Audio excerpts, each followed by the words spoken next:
এ ভাই কোন যেতেছেন? কি হয়েছে? এনে আসেন। পাগলের একলা গড়েন গে আর কোনে যা?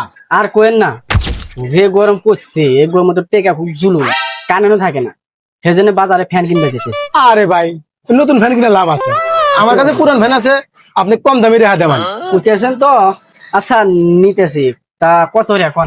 আর দামের কথা কোয়া নাই দেন, মেনসে কাছে মেলা বেশি, আপনি ই করেন ওই 12,000 টাকা দিন। ফ্যান নিয়ে কি করতেছ না? 12,000 ফ্যান কিনা নেন? বর্তমান দেশে যুদ্ধ চলতেছে, তেলের দাম বেড়ে গেছে, সেই জন্য আমার ফ্যানের দামও বেড়ে গেছে। আপনি নাকি কিছু কম রাখবেনি? আর এটাই লেজেলে কত হইলো না? 3,000 টাকা দিয়ে অ্যাভেলেবল ফ্যান। আচ্ছা আপনি এই আসেন, কম টম রাখমানি। আচ্ছা ঠিক আছে, আপনি যেহেতু বললেন তাহলে কত রাখা যাবো কোন? আরে ভাই এই আসেন, কম টম রাখমানি, একদম 12,000।